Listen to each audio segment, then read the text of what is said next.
ایک انصاری لڑکی کی طرف ایک صحابی کو بھیجا گیا. کہا اللہ کے نبی نے جاؤ تمہاری شادی نہیں ہوئی ہے. کہا نہیں, تم فلاں فلاں گھر پہ جاؤ, وہاں ایک انصاری کی لڑکی رہتی ہے, ایک نظر اس کو دیکھ لو اور اس کے گھر والوں سے کہہ دینا کہ اللہ کے رسول صلی اللہ علیہ وسلم نے تمہیں اپنی بیٹی کا نکاح میرے ساتھ کرنے کے لیے کہا ہے, جاؤ تمہارا نکاح ہو جائے گا. یہ آدمی جاتے ہیں, یہ صحابی رسول جاتے ہیں, دروازے کو دستک دیتے ہیں, گھر کے اندر کوئی مرد نہیں ہے, وہی لڑکی جس کو دیکھنے کے لیے بھیجا گیا ہے گھر میں اکیلی ہے. دروازے کی اوٹ سے سوال کرتی ہے, تم تو موبائل چلانے میں شرماتی نہیں ہو, تم تو میسنجر اور واٹس ایپ چلانے میں شرم و حیا نہیں محسوس کرتی ہو, تم تو فیس بک چلا رہی ہو, تم تو راستوں میں موبائل پر بات کرتی ہوئی چلی جانا تمہارے لیے کوئی شرم و حیا کی بات نہ رہی. وہ عورت تھی, لڑکی تھی, نبی اکرم نے اس کو دیکھنے کے لیے بھیجا تھا. صحابی رسول اسی کے گھر کو دروازے کو دستک دیتے ہیں, اندر سے آواز آتی ہے کون؟ انہوں نے اپنا نام بتایا, میں کہنے لگے, اندر سے آواز آتی ہے میرے ابو نہیں ہے, میری امی نہیں ہے, میں گھر میں اکیلی ہوں, اس لیے میں تمہیں اندر آنے کی اجازت نہیں دے سکتی, لیکن یہ تو بتاؤ تمہیں آنا کیسے ہوا, کس مقصد سے آئے ہو؟ کہنے لگے یہ صحابی رسول اللہ کے نبی صلی اللہ علیہ وسلم نے تمہارے باپ کے پاس مجھے یہ پیغام دے کر بھیجا ہے کہ ان کی ایک بیٹی ہے. کہا میں ہی ان کی بیٹی ہوں. کہا مجھے اللہ کے نبی نے اس لیے بھیجا ہے کہ میں ان کی بیٹی کو ایک نظر دیکھ لوں, اور اس لیے بھیجا ہے کہ میں تمہارے باپ سے یہ کہوں کہ اللہ کے رسول نے تمہیں اپنی بیٹی کا نکاح میرے ساتھ کرنے کا حکم دیا ہے. اس بیٹی نے گھر کے اندر سے آواز آتی ہے تمہیں قسم ہے اس رب کی عزت و جلال کی جس کے ہاتھ میں میری جان ہے اور تمہاری جان ہے, اگر تمہیں جناب محمد رسول اللہ نے حکم دے کر بھیجا ہے اور یہ کہا ہے کہ اس گھر میں ایک لڑکی ہے اس کو دیکھ لو, تو میں اپنے گھر کے دروازے کھول دیتی ہوں اور دروازے پر کھڑی ہو کر صرف اپنی شکل تمہیں دکھا دیتی ہوں, تم ایک نظر مجھے دیکھ لو اور پھر جو کام تمہیں میرے باپ سے کہنا ہے, نبی کا فرمان سنانا ہے, وہ سنا دینا, میں دروازہ بند کر دوں گی. اس نے کہا اے فلاں کے باپ کی بیٹی, میں قسم کھا کر کہتا ہوں اللہ کی عزت و جلال کی کہ اللہ کے نبی نے مجھے تمہیں دیکھنے کے لیے بھیجا ہے. اس نے دروازہ کھول دیا, نیچے نگاہ کر لی, ایک نظر دیکھنے کے لیے اس نے اپنا چہرہ اٹھا لیا, کیونکہ لڑکی بھی ایک نظر لڑکے کو دیکھ سکتی ہے. اس نے بھی اپنا چہرہ اٹھا لیا اور اس کے بعد اس نے کہا شاید اب تم نے مجھے ایک نظر دیکھ لیا ہے, اس کے بعد اب تمہارے لیے دیکھنا جائز نہیں ہے. یہ کہہ کر اس نے دروازہ بند کرتے ہوئے کہا اے میرے نبی کے صحابی, اگر نبی کی اجازت ہے تو تم بصد خلوص دیکھ کر اپنے دلوں میں ارمان پیدا کر کے شادی کا خواب و سپنا سجا کر جا سکتے ہو, لیکن یاد رکھنا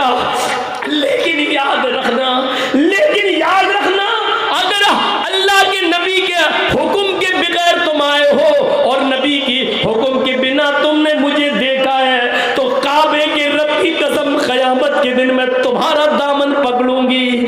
یہاں تم نے مجھے دیکھا ہے, اس کا حساب و کتاب کل میں قیامت کے دن تم سے لوں گی. یہ کہہ کر اس نے اپنا دروازہ بند کر دیا. میرے پیارے ساتھیوں, کل تک نبی کے حکم کے بعد وہ اپنا دروازہ کھول کر صرف اپنا چہرہ دکھا کر دروازہ بند کر دیتی تھی اور جاتے جاتے یہ کہہ دیتی تھی کہ اگر یہ نبی کا حکم نہیں اور تم نے کوئی پلاننگ کر کے مجھے دیکھنے کی کوشش کی تو اس کا فیصلہ کل قیامت کے دن ہوگا. میری بہنوں, آج اس زمانے میں کون سی امیدیں تم سے لگائی جائیں, آج کیا کہا جائے, آج کے دور میں کون ہے جو یہ کہہ سکے کہ اگر تمہیں اللہ کے رسول کے حکم سے دیکھ رہے ہو تو ٹھیک, ورنہ ایسے دیکھ رہے ہو تو قیامت کے دن ہم تم سے قیامت کے دن ہوگا. کیا یہ زبان ہے تمہارے پاس کہنے کی؟ نہیں ہے. تم تو ایک آرڈر پر واٹس ایپ پر اپنا فوٹو بھیج دیتی ہو. تم تو ملنے کے لیے ایکسیبیشن، نمائش، یہاں تک کہ جلسوں کے اندر بھی چھپ چھپا کر ملنے کے وعدے موبائلوں پہ کر لیتی ہو. میری بہنوں، قیامت کے دن ہم کیا جواب دیں گے؟ کیا ہمیں مرنا نہیں ہے؟ کیا ہمیں اللہ کے سامنے نہیں آنا ہے؟ کیا حساب و کتاب ہمیں نہیں دینا ہے؟ کیا زندگی بھر ہمیں اسی دنیا میں رہنا ہے؟ کیا ہم نے یہ سوچ رکھا ہے؟ ہم غور تو کریں. کیا ہم اس دنیا میں ہمیشہ ہمیش کے لیے آئے ہیں؟ ہم اپنا حساب و کتاب کے خود ذمہ دار ہیں. قیامت کے دن ہر انسان کو اپنا اپنا حساب و کتاب دینا ہوگا. لا تزر وازرۃ وزر اخری. قیامت کے دن کوئی دوسرے کا بوجھ نہیں اٹھائے گا. سب اپنا اپنا بوجھ اٹھائیں گے. اس جملے پر غور کرو. اگر اللہ کے رسول کی اجازت ہے تو ٹھیک، ورنہ یاد رکھنا میری شکل، میرا چہرہ، میری آنکھ، میرے ہونٹ، میرے گال، میری پیشانی، میرے سر کے بال تمہارے لیے دیکھنا حرام ہے. اور قیامت کے دن میں تم سے اس کا حساب لوں گی، تمہارا گریبان پکڑوں گی. میرے بھائیوں، اپنے ہونے والے شوہر کے سامنے، جس کے لیے تم حلال ہونے جا رہی ہو اور جس کے لیے پوری زندگی تم اس کی زندگی بننے جا رہی ہو، شادی سے پہلے اس کو بھی ایک نظر کے بعد دوبارہ دیکھنا جائز نہیں ہے. تو اوروں کے سامنے ہمارا آنا جانا، بیٹھنا، بات کرنا، گپے شپے کرنا اور وعدے کرنا اور ہوٹلوں میں بیٹھ کے چائے پینا، یہ کہاں سے جائز ہو جائے گا؟ اتنی سی عقل اگر ہمیں آ جائے تو ہم سمجھ لیں. جس کے ساتھ میرا رشتہ ہو رہا ہے اور جس کو میں ایک نظر دیکھنے جا رہا ہوں کہ یہ میری بیوی بنے گی زندگی بھر کے لیے، اس لڑکی کے لیے بھی جائز نہیں ہے کہ ایک نظر مجھے دیکھنے کے بعد اور میں اس کو ایک نظر دیکھنے کے بعد پھر شادی تک اس کو دیکھوں. جب دوبارہ اس کو دیکھنے کی اجازت نہیں ہے اس کو جو میری بیوی بننے جا رہی ہے، اس کو جو میرا شوہر بننے جا رہا ہے، تو پھر غیروں کے سامنے آنے کی اجازت کیسے ہو سکتی ہے؟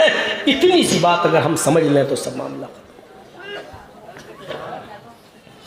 اللہ شکل و صورتوں کو نہیں دیکھتا.